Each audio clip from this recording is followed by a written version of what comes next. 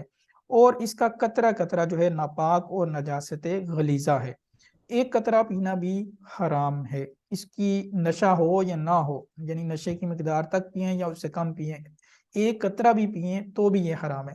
اس سے کسی قسم کا کوئی نفع اٹھانا جو ہے وہ جائز نہیں ہے، دوائی کے طور پر نہیں استعمال کر سکتے، آپ کسی جانور کو نہیں پلا سکتے،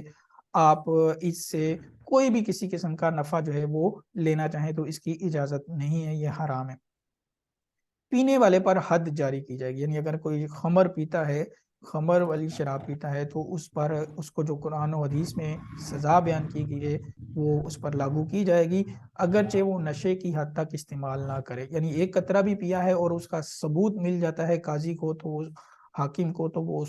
اس پر حد جاری کرے گا۔ یہ احکام جو ہے خاص خمر کے حوالے سے ہیں جس کا قرآن میں ذکر ہوا۔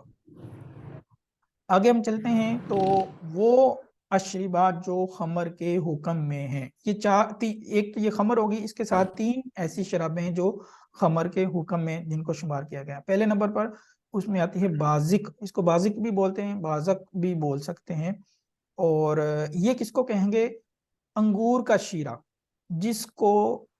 پکا لیا گیا اور اتنا پکایا گیا کہ 2/3 سے کم جل گیا اور وہ اڑ گیا، ایواپوریٹ ہو گیا، اور 1/3 سے زیادہ حصہ جو ہے وہ ابھی باقی ہے، تو اس کے اندر جلانے کے بعد جب 1/3 سے کم حصہ جلا ہے اور اس کے اندر جب شدت آ جائے گی، ابال پیدا ہو کر نشہ پیدا ہو جائے گا، تو اس کو ہم بازک شراب کہیں گے۔ یہ بھی انگور سے بنتی ہے لیکن خمر سے، اور اس میں فرق یہ ہے کہ خمر جو ہے وہ کچا پانی ہے اور یہ جو ہے اس کو پکایا گیا ہے، لیکن پکانے میں یہ ہے کہ 1/3 سے زیادہ حصہ باقی رہ گیا اور اس سے کم حصہ جل گیا۔ اب اگر تو وہ آدھا حصہ جل گیا، آدھا حصہ باقی ہے، تو اس کو منصف بھی بول دیتے ہیں، اگر اس سے بھی کم جلا تو اس کو کوئی اور نام بھی دے سکتے ہیں، لیکن یہ کہ یہ جو ہے وہ حرام کہلائے گی۔ اس کے حکم کے حوالے سے آگے انشاءاللہ تفصیل عرض کرتا ہوں۔ اچھا، دوسری نمبر پر شراب ہے نقیع التمر، اس کو السکر بھی بولتے ہیں، دو نام اس کے، کھجور کا پانی، جس کو کھجور کو جب پانی میں رکھا جائے اور اس کچے پانی کے اندر ہی ابال پیدا ہو کر اس میں شدت آ جائے اور نشہ پیدا ہو جائے، تو اس شراب کو نقیع التمر کہیں گے یا السکر کہیں گے۔ نمبر 3 نقیع الزبیب، منقع یا کشمش، اس کو جب پانی میں بھگویا جائے گا اور اس کے کچے پانی کے اندر جب شدت آ جائے گی، ابال پیدا ہو جائیں گے اور نشہ آ جائے گا، تو ایسی صورت کے اندر اس شراب کو نقیع الزبیب کہیں گے۔ ان تینوں شرابوں کے اندر بھی امام اعظم کے نزدیک وہی تفصیل ہے کہ جب جھاگ پھینک دیں تو اس وقت ان کو شراب کا حکم دیا جائے گا، جبکہ دیگر ائمہ کے نزدیک یہ قید شامل نہیں ہے۔ اس کے حکم کے حوالے سے اگر دیکھا جائے تو خمر جو پہلے جس کا ذکر ہوا قرآن پاک کے اعتبار سے، اس میں اور ان 3 شرابوں کے اندر حکم میں ایک تھوڑا سا معمولی فرق ہے۔ وہ کیا ہے کہ اس کو حلال اگر کوئی کہتا ہے تو یہ کافر نہیں ہوگا، خمر کو حلال کہنے والا کافر ہو جائے گا، اور ان 3 شرابوں کے پینے پر حد اس وقت لگے گی جب نشہ آ جائے، اس سے کم پئیں گے تو حرام اور گناہ تو ہے لیکن اس پر حد جاری نہیں کی جائے گی۔ اچھا، جو حکم کے بقیہ احکام ہیں وہ خمر کی طرح ہی ہیں، یعنی جو پیچھے ہم نے تفصیل بیان کی کہ اس کا قطرہ قطرہ پینا حرام ہے، ایک قطرہ پینا بھی حرام ہے، نشے سے کم پینا بھی حرام ہے، اور اس کو ناپاک ہی ڈکلیئر کیا جائے گا۔ ہاں، اس کی ناپاکی نجاست غلیظہ ہے یا خفیفہ، اس کے اندر ائمہ کا اختلاف ہوا ہے، لیکن اس میں بھی راجح قول کے مطابق یہ نجاست غلیظہ ہی ہے، یعنی اس کا بھی ہر قطرہ، ان تینوں شرابوں کا بھی ہر قطرہ ناپاک ہوا، ائمہ کا اس پر اتفاق ہے، اور یہ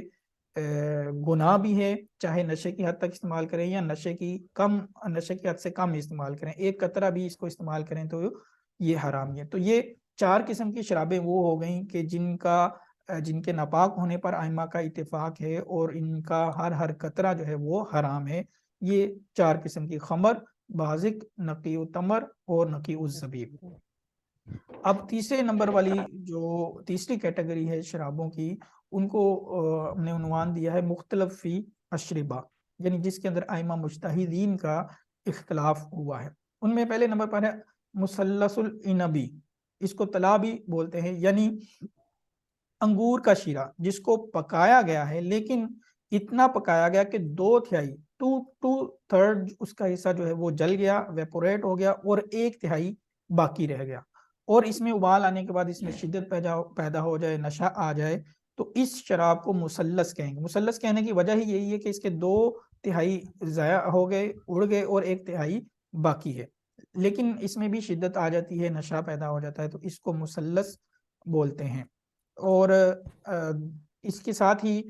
مطبوخ التمری یا زبیبی، مطبوخ الزبیبی،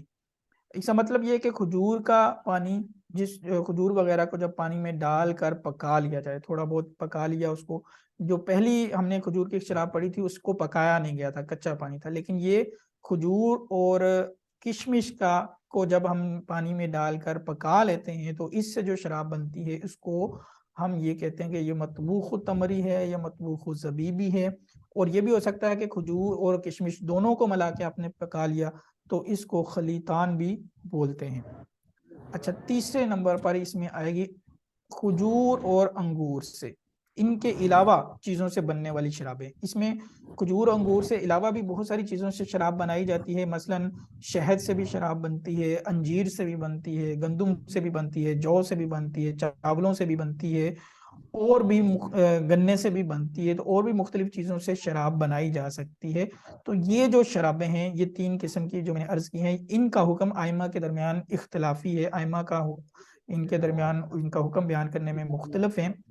جس کی تفصیل یہ ہے کہ شیخین، یہ جو 3 میں نے عرض کی ہیں ابھی، ان کی تفصیل یہ ہے کہ شیخین یعنی امام اعظم ابو حنیفہ رضی اللہ تعالیٰ عنہ اور امام ابو یوسف رضی اللہ تعالیٰ عنہ، وہ یہ فرماتے ہیں کہ یہ والی 3 شرابیں جو ہیں وہ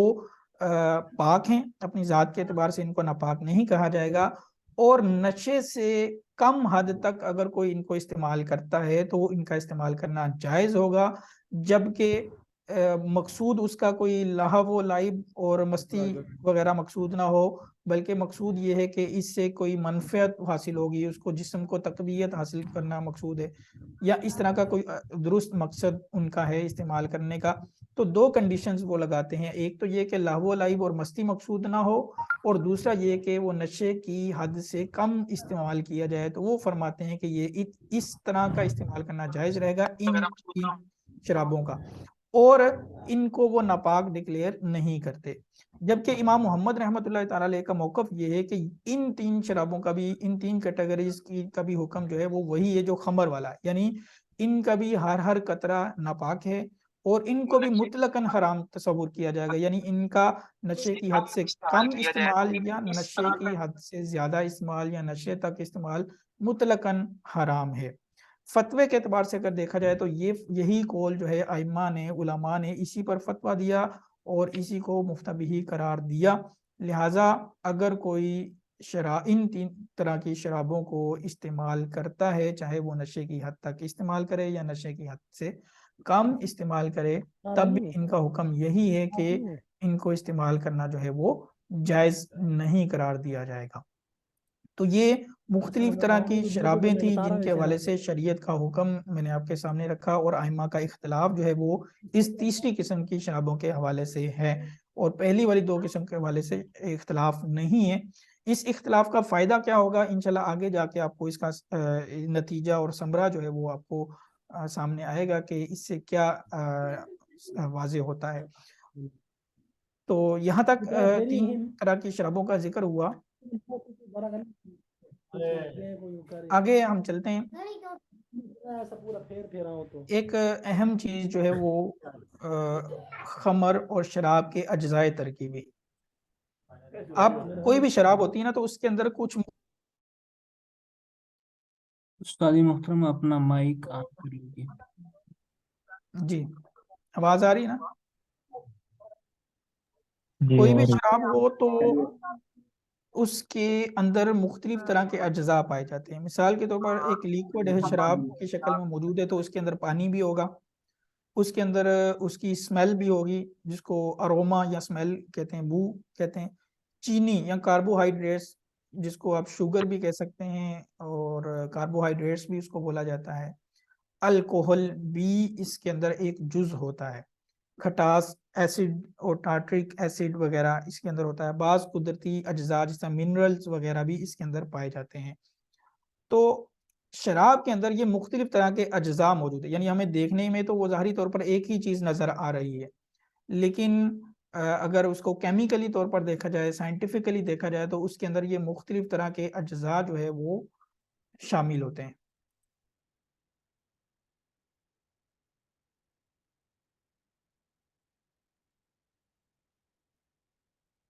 اچھا، ان اجزاء کو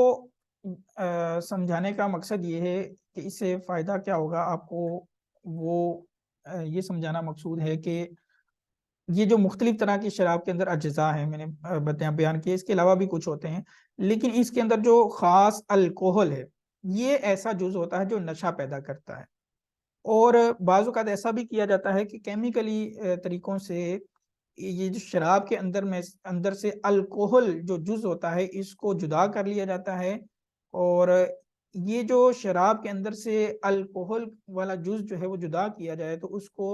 اسپرٹ بھی کہتے ہیں، لیکر بھی بولا جاتا ہے۔ تو ڈاکٹرز وغیرہ کو آپ نے دیکھا ہوگا وہ اسپرٹ لگا رہے ہوتے ہیں یا مختلف اور جگہوں پہ اس کا استعمال ہوتا ہے۔ تو اسپرٹ کیا ہوتی ہے؟ وہ اسپرٹ شراب کے اندر سے نکالی گئی الکوہل ہوتی ہے،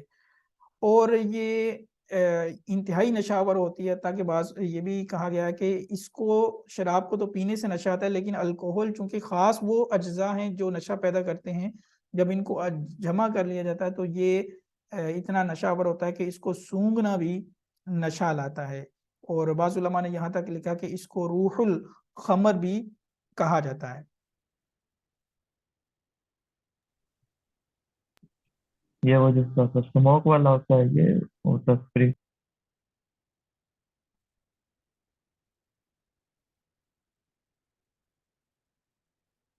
اچھا، الکوہل کی مختلف طرح کی اقسام آپ سائنٹیفکلی طور پر بیان کی جاتی ہیں، اس کو دیکھ سکتے ہیں کہ جو نام لکھے گئے یہاں پہ میتھنول ہے، ایتھنول ہے، آئسوپروپائل الکوہل ہے، بیوٹنول ہے، اس طرح مختلف طرح کی یہ کیمیکلی طور پر اس کی اقسام بنائی جاتی ہیں، یعنی ان کے جو کیمیکلی فارمولاز ہیں وہ تھوڑے تھوڑے تبدیل ہوتے ہیں، تو جس کی وجہ سے اس کے نام جو ہے وہ مختلف رکھ دیے جاتے ہیں، ان کے فوائد اور خصوصیات بھی ایک دوسرے سے کچھ نہ کچھ جو ہے وہ مختلف ہوتی ہیں۔ تو الکوہل کو سمجھنا، یہ بنیادی طور پر یہ سلائیڈ کے اندر آپ کو یہ سمجھانا مقصود ہے۔ الکوہل ویسے ہم عام طور پر یہ سمجھ رہے ہوتے ہیں کہ الکوہل جو ہے وہ جو بھی شراب پی جا رہی ہے اس کو الکوہل کہتے ہیں، تو حقیقت یہ ہے کہ ایک تو اس کا استعمال اس لفظ کا یوں بھی ہوتا ہے کہ جو بھی شراب ہے اس کو بھی الکوہل بول دیا جاتا ہے، لیکن حقیقتاً جو الکوہل ہے وہ کیا ہے؟ شراب کے اندر موجود وہ اجزاء جو نشہ پیدا کرنے کی صلاحیت رکھتے ہیں، نشہ پیدا کرنے کے ضامن ہوتے ہیں، نشہ پیدا کرتے ہیں، ان کو الکوہل کہا جاتا ہے۔ اسی وجہ سے مختلف طرح کی شرابوں کے اندر یہ الکوہل کی مقدار مختلف ہوتی ہے، بعض شرابیں بہت تیز ہوتی ہیں، ان کے اندر وہ تیزی اسی وجہ سے آتی ہے کہ الکوہل کی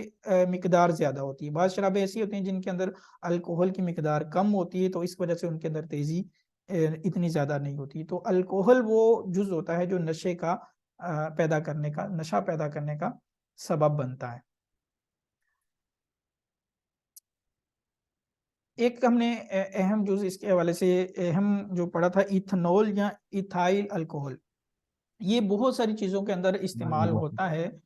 اور یہ نشہ آور الکوہل ہے۔ اس کو جو حاصل کرنے کے ذرائع ہیں وہ دو طرح سے ہوتے ہیں، ایک ہے قدرتی ذرائع جس کو نیچرل الکوہل کہیں گے۔ قدرتی ذرائع اس کے یہ ہیں کہ ہر وہ چیز جس کے اندر کاربوہائیڈریٹس پائی جائیں، ایسے کاربوہائیڈریٹس جو شوگر میں تبدیل ہو سکتے ہیں کیمیکلی طور پر، یا اس کے اندر خمیر لگانے سے وہ شوگر میں تبدیل ہو جاتے ہیں، تو ان تمام چیزوں سے الکوہل بنائی جا سکتی ہے، اور اس طرح کی الکوہل کو نیچرل الکوہل کہیں گے۔ اس میں کیا چیزیں آ جائیں گی؟ مثلا تمام قسم کے جو پھل ہیں اس کے اندر کاربوہائیڈریٹس ہوتے ہیں، اناج ہیں جس طرح کے گندم ہے، چاول ہے، جو ہے، ان کے اندر یہ چیزیں موجود ہیں۔ بعض سبزیاں ایسی ہیں جن کے اندر یہ صلاحیت پائی جاتی ہے، جس طرح شلجم ہے، گاجر ہے، چقندر وغیرہ ہے، اور اس کے علاوہ زیادہ تر گنے کے اندر بھی یہ چیزیں کافی مقدار میں پائی جاتی ہیں۔ تو اس کو فنی طور پر الکحول طبیعیہ یا نیچرل الکوہل کہیں گے۔ دوسرے ذرائع جن سے الکوہل بنائی جاتی ہے ایتھائل الکوہل یا ایتھنول الکوہل، اس کو کہتے ہیں سنتھیٹک یا مصنوعی ذرائع سے بنائی گئی الکوہل. وہ کیا ہے؟ کیمیاوی عمل کے ذریعے پیٹرول اور دیگر کچھ کیمیکلز وغیرہ سے تیار شدہ الکوہل کو سنتھیٹک الکوہل کہتے ہیں. تو یہ دونوں طرح کی جو الکوہل ہیں یہ پائی جاتی ہیں مارکیٹ کے اندر، اور اس کا استعمال دونوں طرح کی الکوہل کا ہوتا ہے. اور الکوہل کے اگر ہم پراپرٹیز کو جائزہ لیں تو اس کے اندر کچھ ایسی خصوصیات پائی جاتی ہیں جو دوسری چیزوں کے اندر نہیں پائی جاتی. مثال کے طور پر یہ اینٹی بیکٹیریل ہے، یعنی اس کے ذریعے سے جراثیم جو ہے وہ یہ جراثیم کش ہے، جراثیم کو مار دیتا ہے. اسی وجہ سے سینیٹائزرز جو آپ استعمال کرتے ہیں، کورونا کے دنوں میں آپ نے دیکھا ہوگا کہ سینیٹائزر کا بہت زیادہ استعمال ہوا. تو سینیٹائزر ہوتا کیا ہے؟ بیسیکلی سینیٹائزر کا بہت بڑا حصہ، مور دین 60%، جو 60% سے بھی زیادہ حصہ جو ہے وہ اس کا الکوہل پر ہی مشتمل ہوتا ہے. وہ اس وجہ سے ہوتا ہے کہ یہ جراثیم کو مارنے کی صلاحیت رکھتا ہے،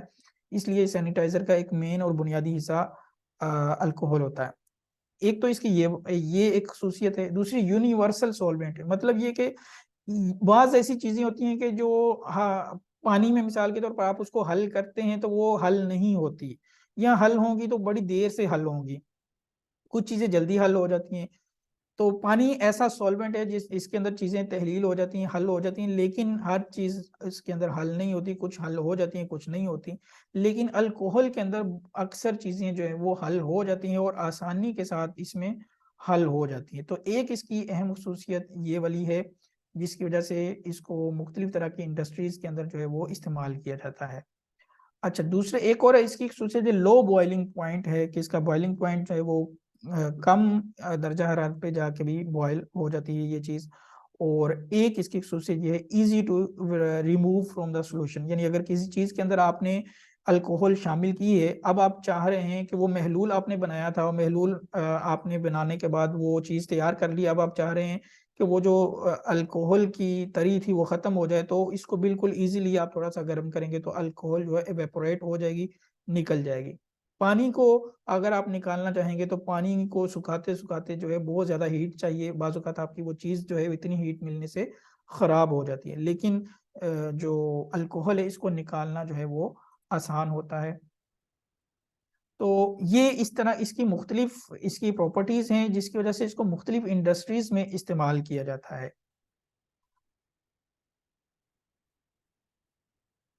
اچھا، اب انڈسٹریز کی اگر ہم بات کر لیں تو کس انڈسٹری میں اس کا کیسا استعمال ہوتا ہے، تو اس کا استعمال بہت زیادہ انڈسٹریز میں ہوتا ہے اور بہت زیادہ اشیاء میں ہوتا ہے. مثلا ایک انڈسٹری فوڈ کی ہے، یعنی کھانے والی اشیاء اور پینے والی اشیاء، فوڈ اور اینڈ بیوریجز، یعنی کھانے پینے والی اشیاء، مشروبات جو ہیں ان کے اندر الکوہل کا استعمال ہوتا ہے. مختلف مقاصد کے لیے ہوتا ہے، مثلا رنگ کو بڑھانے کے لیے بھی ہوتا ہے، ذائقہ بڑھانے کے لیے بھی استعمال ہوتا ہے، اس کی لائف بڑھانے کے لیے بھی استعمال ہوتا ہے، اور اس کا دیگر کچھ مقاصد کے لیے بھی اس کو استعمال کیا جاتا ہے. فارماسیوٹیکل انڈسٹریز یعنی ادویات کی انڈسٹری کے اندر بھی اس کا استعمال ہوتا ہے. مثلا درد کی ادویات ہیں، کھانسی وغیرہ کی ادویات، اس کے اندر خصوصی طور پر اس کا استعمال ہوتا ہے. ماؤتھ واش کے اندر اس کا استعمال ہوتا ہے. بعض ادویات ایسی ہیں کہ 25% یا اس سے بھی زیادہ حد تک اس میں الکوہل شامل ہوتی ہے. اسی طرح آپ وہ دیکھتے ہیں کہ ایک مختلف میڈیسن جو ہے وہ اس کے اندر تقریباً یہ چیزیں جو ہے وہ شامل ہوتی ہیں. ایلوپیتھک کے اندر بھی شامل ہوتی ہے، اور ہومیوپیتھک کی تو شاید کوئی ہی دوا ایسی ہو جو اس سے خالی ہو. تقریباً ہومیوپیتھک کی تمام ادویات کے اندر جو ہے وہ یہ الکوہل شامل ہوتی ہے. اچھا، اس کے علاوہ سنگار اور کاسمیٹکس کی جو پوری ایک صنعت ہے، پوری ایک فیلڈ ہے، اس کی اشیاء کے اندر بہت حد تک اس کا استعمال ہوتا ہے. مثلا پرفیوم کے اندر اس کا استعمال ہے، نیل پالش کے اندر، لوشن کے اندر، کریم کے اندر، ماؤتھ واش کے اندر، ٹوتھ پیسٹ کے اندر، اور بے شمار چیزوں کے اندر اس کا استعمال جو ہے وہ رائج ہے. اور انڈسٹری کے اندر اس طرح کی چیزیں استعمال کی جاتی ہیں. یہاں پر یہ جو پڑھ رہے ہیں کوئی شرم حیا نہیں ہے؟ مفتی صاحب پڑھا رہے ہیں، آپ سکرین آگے سے خراب کر رہے ہیں، وہ بار بار اس کو تبدیل کر رہے ہیں. کوئی شرم حیا کریں یار، آپ لوگ بڑے درجات کے طلباء ہیں.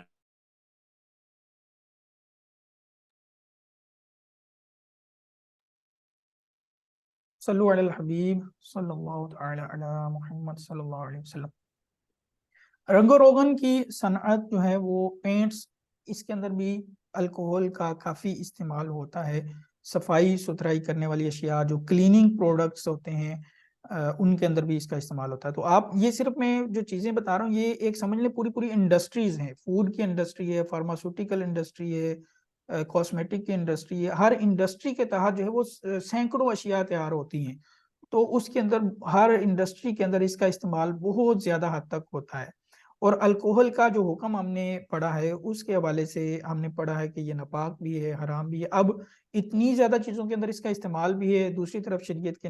کے دائرہ کار میں یہ ناجائز اور حرام کے زمرے میں آ رہی ہے۔ اب کن چیزوں کو ہم جائز کہیں، کن چیزوں کو ناجائز کہیں، کن کا استعمال درست ہے، کن کا استعمال درست نہیں ہے، اس کے حوالے سے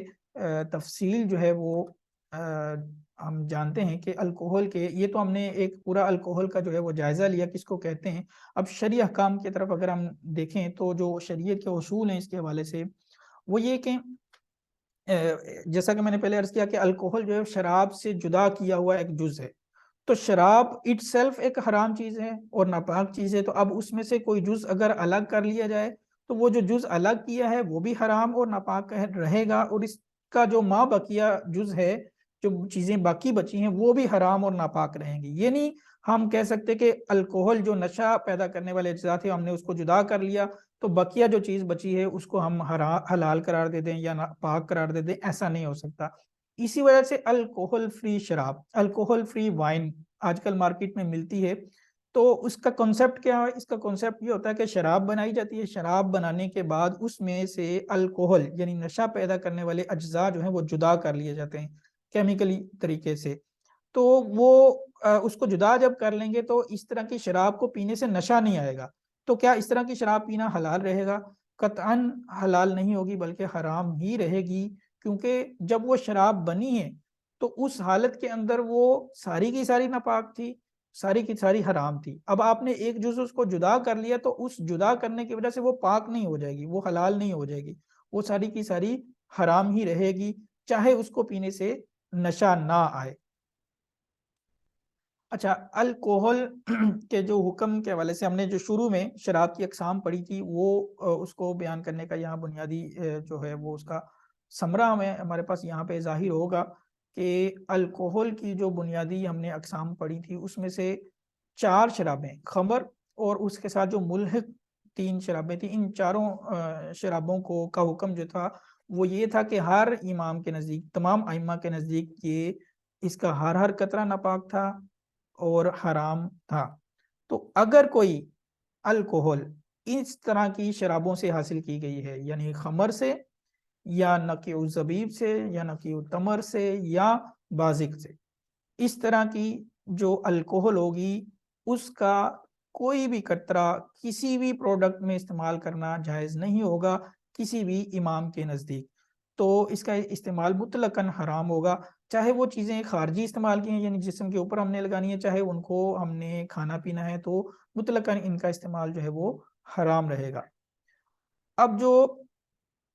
دوسری قسم کی اشربہ ہیں، یعنی جو ہم نے بعد میں بیان کی تھی، مطبوخ تمری، مطبوخ زبیبی اور مثلث اور کھجور اور انگور سے کے علاوہ بننے والی جو شرابیں ہیں، ان کے اندر چونکہ ائمہ کا اختلاف تھا، شیخین یعنی امام اعظم امام ابو یوسف کے نزدیک حکم یہ تھا کہ یہ پاک ہیں اور نشہ سے کم حد تک استعمال کر سکتے ہیں، تو اس کا نتیجہ یہ نکلے گا کہ اس طرح کی الکوہل جو ان شرابوں سے بنائی جائے گی، ان 4 شرابوں کے علاوہ دیگر شرابوں سے الکوہل جو بنائی جائے گی، ان 2 اماموں کے نزدیک ان کا کسی ایسی پروڈکٹ میں استعمال کرنا جائز ہوگا جس کو خارجی استعمال میں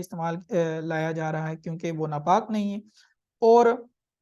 ان کا داخلی چیزوں میں جو داخلی استعمال کی چیزیں ہیں ان کے اندر بھی نشے سے کم حد تک استعمال کرنا درست رہے گا۔ یہ شیخین کا مذہب، لیکن ہم نے پڑھا تھا کہ مفتبی اور راجے قول جو ہے وہ امام محمد کا ہے، اس کے مطابق اس طرح کی الکوہل بھی جو دیگر شرابوں سے بنائی جاتی ہے وہ بھی خمر کے حکم ہے، یعنی اس کا بھی ہر قطرہ ناپاک ہے اور اس کو حرام قرار دیا جائے گا۔ تو اب نتیجہ یہ نکلا کہ امام محمد کا جو قول ہے اور جو راجے مذہب ہے اس کے مطابق الکوہل چاہے کسی بھی قسم کی شراب سے بنائی گئی ہو، اس کا کسی بھی پروڈکٹ میں استعمال کرنا اصولی طور پر جو ہے وہ ناجائز اور حرام ہے، اور اس کی وجہ سے وہ چیز ناپاک بھی ہو جائے گی اور اس کا کھانا پینا بھی حرام ہو جائے گا۔ یہ ایک اصولی حکم ہے۔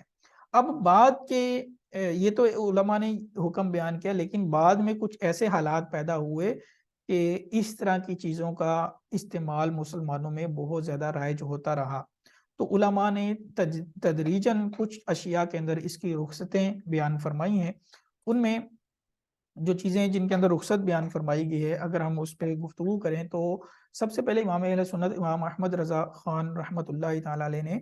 آپ کے دور میں ایک پڑیا کا رنگ جو ہے وہ استعمال ہونا رائج ہو گیا تھا ہندوستان کے مسلمانوں کے اندر، اور اس کی وجہ اس کے ساتھ کپڑے رنگے جاتے تھے، تو اور اس کا رواج جو ہے بہت زیادہ ہو گیا، عام عوام و خواص کے اندر اس کا رواج ہو گیا۔ تو اعلیٰ حضرت رحمۃ اللہ علیہ نے یہ فتویٰ دیا کہ اگرچہ الکوہل ناپاک ہے، لیکن چونکہ اس پڑیا والے رنگ کا استعمال مسلمانوں میں رائج ہو چکا ہے، اس وجہ سے ہم اس کو اب حرام قرار اس کو ناپاک قرار نہیں دیں گے، ورنہ تو لوگوں کی نمازیں باطل ہو جائیں گی، ہزاروں لوگوں کی کپڑا پہننا جو ہے وہ ناجائز ہو جائے گا۔ تو اس لیے اعلیٰ حضرت رحمۃ اللہ علیہ نے رخصت دیتے ہوئے اس پڑیا کے خاص اس پڑیا کے رنگ کو صرف اس کی اجازت دی، اور اس کو کہا کہ یہ اصل مذہب جو امام اعظم کا امام ابو یوسف کا تھا اس کے مطابق اس کو ہم پاک قرار دیں گے اور اس پڑیا کے رنگ کو درست قرار دیں گے۔ یہ اعلیٰ حضرت رحمۃ اللہ علیہ نے صرف ایک چیز کے اندر رخصت بیان فرمائی تھی، بقیہ چیزوں کو اعلیٰ حضرت نے جو فتویٰ دیا اس کے مطابق ناپاک اور حرام ہی قرار دیا۔ بعد کے علماء نے جب اور زمانہ بدلا، تبدیلی ہوئی، تو ادویات کے اندر اس کا بہت زیادہ استعمال رائج ہو گیا، ایلوپیتھک ہو یا ہومیوپیتھک ہو، تو بہت ساری ادویات کے اندر اس کا استعمال چونکہ رائج ہو چکا تھا، اس سے بچنا مشکل ہو گیا۔ اگر ہم تمام ادویات کو استعمال کرنے سے روک دیں گے تو بہت بڑا مسلمانوں میں حرج لازم آ جائے گا، اور مسلمان بہت حد تک اس کا استعمال کر بھی رہے تھے۔ تو مجلس اشرفیہ نے یہ فتویٰ دیا کہ ادویات جن کے اندر الکوہل شامل ہوتی ہے ان تمام ادویات کا استعمال کرنا جائز ہے۔ پھر انہوں نے ساتھ یہ بھی فتویٰ دیا کہ خارجی استعمال کی، یعنی جو کھانے پینے والی اشیاء کے علاوہ دوسری اشیاء ہیں جن کو ہم بدن پر استعمال کرتے ہیں یا ویسے اور اشیاء میں استعمال کرتے ہیں، تو وہ خارجی اشیاء جن کے الکوہل والی وہ خارجی اشیاء یا پروڈکٹس جن کے استعمال میں مسلمانوں کے اندر عموم بلوہ ہو جائے، رواج پڑ جائے، تو ان کے اندر بھی رخصت دے دی انہوں نے، ادویات کے اندر اور عموم بلوہ والی خارجی استعمال کی اشیاء کے اندر انہوں نے رخصت دے دی۔ جس طرح کہ پین کی سیاہی ہوتی ہے تو اس کے اندر بھی وہ شامل ہوتی ہے، دیگر کچھ چیزوں کے اندر پینٹ وغیرہ کے اندر بھی شامل ہوتی ہے، تو جن میں رواج ہو گیا ان میں انہوں نے اجازت دے دی۔ ہمارے دارالفتہ اہل سنت سے جو فتویٰ جاری ہوتا ہے، یہ اس کے بعد اگلا سٹیپ ہے کہ ہم جو ہے وہ ادویات کے اندر بھی اجازت دیتے ہیں، اور اسی طرح خارجی استعمال کی تمام اشیاء کے اندر ہم جو ہے وہ اجازت دیتے ہیں، یعنی اس الکوہل کی اگر شمولیت ایسی چیزوں کے اندر ہے جس کو کھایا پیا نہیں جاتا بلکہ کسی چیز پر استعمال کیا جاتا ہے یا بدن پر استعمال کیا جاتا ہے، جس طرح کے پرفیوم ہے کپڑوں پر لگائی جاتی ہے، یا کریم ہے، لوشن ہے، یا اس طرح پینٹ ہے، سیاہی ہے، تو یا پالش ہے، تو اس طرح کی تمام چیزیں جو خارجی استعمال کی ہیں ان کے اندر جو ہے وہ الکوہل استعمال کی وجہ سے ہم اس کو ناپاک ڈکلیئر نہیں کریں گے، ان چیزوں کا استعمال جائز رہے گا۔ البتہ کھانے پینے والی اشیاء میں اس کی اجازت نہیں ہے، معمولی مقدار میں بھی اگر اس کے اندر شامل ہوئی تو وہ کھانے پینے والی چیز جو ہے وہ ناجائز اور حرام ہی رہے گی۔ ہاں اگر کسی کھانے پینے والی چیز کے اندر عموم بلوہ ثابت ہو جائے تو پھر اس کا حکم جدا ہو سکتا ہے، لیکن فی الحال عموماً پاکستان کے اندر، پاکستان کے حد تک اگر بات کی جائے تو اس طرح کی اشیاء جو ہے وہ رائج نہیں ہے ہمارے ہاں جس میں کھانے پینے والی اشیاء میں الکوہل جو ہے وہ شامل کی جا رہی ہو۔ اب بیرون ممالک میں یہ صورت پیدا ہو سکتی ہے کہ ایسی چیزیں ہو سکتا ہے وہاں رائج ہوں جس کے اندر الکوہل بھی ہو اور وہ کھانے پینے والی ہوں، لیکن اب یہ وہاں کے علماء فیصلہ کریں گے۔ بہرحال یہاں تک تو ابھی اتنا استعمال یہاں پہ رائج نہیں ہے، اور فتویٰ یہی ہے کہ کھانے پینے والی اشیاء کے اندر اگر الکوہل شامل کی جا رہی ہے تو چاہے وہ تھوڑی مقدار میں ہے اس کی اجازت نہیں ہوگی۔ البتہ بعض فیلڈ کے یعنی فقہ الحلال کے فیلڈ کے کچھ ماہرین کا کہنا یہ ہے کہ الکوہل کی اگر معمولی مقدار شامل کی جائے جو نشہ کی حد سے کم ہو تو وہ کھانے پینے والی اشیاء میں بھی اجازت دیتے ہیں، لیکن ہم اس رائے سے فی الحال اتفاق نہیں کرتے۔ ہماری رائے وہی ہے کہ کھانے پینے والی اشیاء میں استعمال جائز نہیں ہے. جہاں عموم بلوا کی صورت پیدا ہو جائے گی تو وہاں کوئی رخصت کی صورت ہو سکتی ہے. یہ تو ساری تفصیل تھی ان اشیاء کے حوالے سے جو لیکوڈ شکل میں موجود ہیں اور نشہ پیدا کرتی ہیں. اب سالڈ اور جامد نشاور اشیاء کے حوالے سے اگر ہم بات کریں تو مثال کے طور پر بھنگ ہے، افیون ہے، چرس ہے، ہیروئن ہے اور اس طرح کی دیگر چیزیں جو سالڈ شکل میں موجود ہوتی ہیں لیکن ہوتی نشہ آور ہیں. تو ان کے حوالے سے جو حکم ہے شرعی طور پر وہ یہ ہے کہ ان تمام چیزوں یہ چیزیں جو ہیں وہ پاک ہیں، یعنی کسی بھی امام کے نزدیک یہ ناپاک نہیں ہے. اور ان کا استعمال جہاں تک استعمال کی بات ہے تو نشے کی حد تک استعمال کرنا حرام ہے، کیونکہ نشہ جو ہے وہ مطلقاً شریعت میں حرام ہے. حتیٰ کہ پچھلی شریعتوں میں بھی نشے کی اجازت نہیں رکھی گئی. نشہ ہماری شریعت میں بھی حرام ہے، پچھلی شریعتوں میں بھی حرام رہا ہے. ہاں شراب کی بعض شریعتوں میں اجازت رہی ہے لیکن نشے کی حد تک نہیں. تو یہاں نشہ جو ہے وہ ان چیزوں سے بھی کرنا جو ہے وہ حرام ہی ہے. نشے سے کم اگر ان چیزوں کا استعمال کیا جائے تو اس کا کیا حکم ہے؟ اس کے حوالے سے علماء فرماتے ہیں کہ اگر لہو اور مستی وغیرہ مقصود ہے، کوئی جائز منفعت حاصل کرنا مقصود نہیں ہے تو بھی اس کو گناہ قرار دیا جائے گا. اس طرح کی چیزوں کو استعمال کرنے کی اجازت نہیں ہوگی، کیونکہ ہوتا یہی ہے کہ اس طرح کی چیزیں جب کوئی لہو و لعب کے طور پر بھی استعمال کر رہا ہوتا تو پھر بڑھتے بڑھتے وہ پھر گناہ کی حد تک ہی پہنچ جاتا ہے. تو اس کا استعمال مطلقاً جائز نہیں ہوگا. البتہ اگر کوئی معقول منفعت ہے یا ضرورت ہے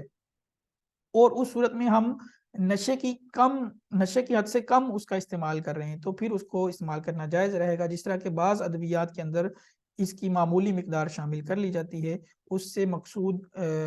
علاج وغیرہ ہوتا ہے، اس کا کوئی فائدہ حاصل کرنا مقصود ہوتا ہے اور نشے کی حد تک بھی استعمال اس کو نہیں کیا جاتا، تو اس صورت کے اندر اس کا استعمال جائز رہے گا، کیونکہ نہ تو یہ ناپاک ہے اور نہ ہی یہ جو ہے وہ نشہ لا رہی ہے، نشے سے کم حد تک استعمال کی جا رہی ہے. لہٰذا ادویات کے اندر یا کسی اور معقول منفعت کے اندر اس کا استعمال نشے کی حد سے کم اگر ہو تو وہ جائز رہے گا. تو یہ الکوہل اور نشہ آور اشیاء کے حوالے سے ہماری تفصیل ہوئی. اب ان کے حوالے سے کچھ مختصر اگر آپ کچھ سوالات کرنا چاہیں تو 2-4 منٹ کے اندر جو ہے وہ سوالات کر سکتے ہیں. جی استاد محترم، میرا کوشچن یہ ہے کہ جیسے کہ پچھلے آپ نے فرمایا کہ شراب جو ہے وہ خمر جو ہے وہ اس کا ہر قطرہ ہی ناجائز ہے، حرام ہے. تو اگر کسی صورت میں اگر کسی کو کھانسی وغیرہ ہوتی ہے اور وہ اس صورت میں کھانسی بڑھ جاتی ہے تو وہ کھانسی جو ہے وہ ڈاکٹر کہتے ہیں کہ آپ ایک قطرہ جو ہے وہ خمر کا لگا لیں، شراب کا ایک قطرہ پی لیں، تو کیا اس صورت میں وہ جائز ہوگا؟ کیونکہ وہ شراب سے ہی جو ہے وہ کہتے ہیں کہ اگر وہ پی لے گا تو وہ اس کا مسئلہ حل ہو جائے گا، تو کیا اس صورت میں وہ جائز ہے؟ نہیں بالکل ٹھیک ہے. بہت سارے دوسرے علاج موجود ہیں، دوسری ادویات موجود ہیں، تو شراب کی اجازت نہیں ہوگی. اچھا حضور، آپ نے فرمایا تھا کہ ہم جو ہے کہ مطلب کہ خمر کے اندر مختلف قسم کی جو ہے وہ الکوہل ہوتی ہے. میری آپ سے گزارش ہے کہ خمر کے اندر مختلف قسم کی جب جو ہے وہ ہوتی ہے الکوہل ہوتی ہے، تو جب ہر قسم کی جو ہے وہ الکوہل ہوتی ہے تو کیا الکوہل بھی مختلف قسم کی ہوتی ہے ہر خمر کے اندر؟ الکوہل شراب کے اندر سے نکالی جاتی ہے، شراب کا ایک جز ہوتا ہے، اس کو جدا کر لیا جاتا ہے، اس کو الکوہل کہتے ہیں. تو جو مختلف قسم کی شرابیں ہیں، کئی ہاں قسم کی شرابیں، تو الکوہل بھی مختلف قسم کی ہوگی یا ایک ہی قسم کی ہوگی وہ ساری؟ جی مختلف قسم کی، چاہے وہ یعنی اس کی جو سورس ہے جہاں سے ہم الکوہل لے رہے ہیں وہ چاہے کسی بھی قسم کی ہو، لیکن اس کا حکم جو ہے وہ اس اعتبار سے ہوگا جو میں نے پہلے تفصیل عرض کی کہ 4 قسم کی شرابوں کا حکم اتفاقی طور پر ائمہ کے نزدیک ناجائز ہے، اور بقیہ جو قسم کی شرابیں ہیں ان کا جو ہے اختلافی ہے، لیکن وہ بھی امام محمد کا جو فتویٰ ہے راجح قول ہے اس کے مطابق وہ بھی ناجائز ہے اور حرام ہے اور ناپاک ہے. السلام علیکم. آپ نے ایک مسئلہ بیان فرمایا تھا کہ یہ جو شراب ہے یہ حرام ہے، خمر جو ہے حرام ہے، اسی طرح خمر سے نفع اٹھانا بھی، کسی طرح کا نفع اٹھانا بھی وہ بھی حرام ہے. تو اگر خمر کو جلانے کے لیے، آگ جلانے کے لیے اگر اس سے نفع اٹھایا جائے تو اس صورت میں کیا ہم آگ جلانے کے لیے نفع اٹھا سکتے ہیں اس سے؟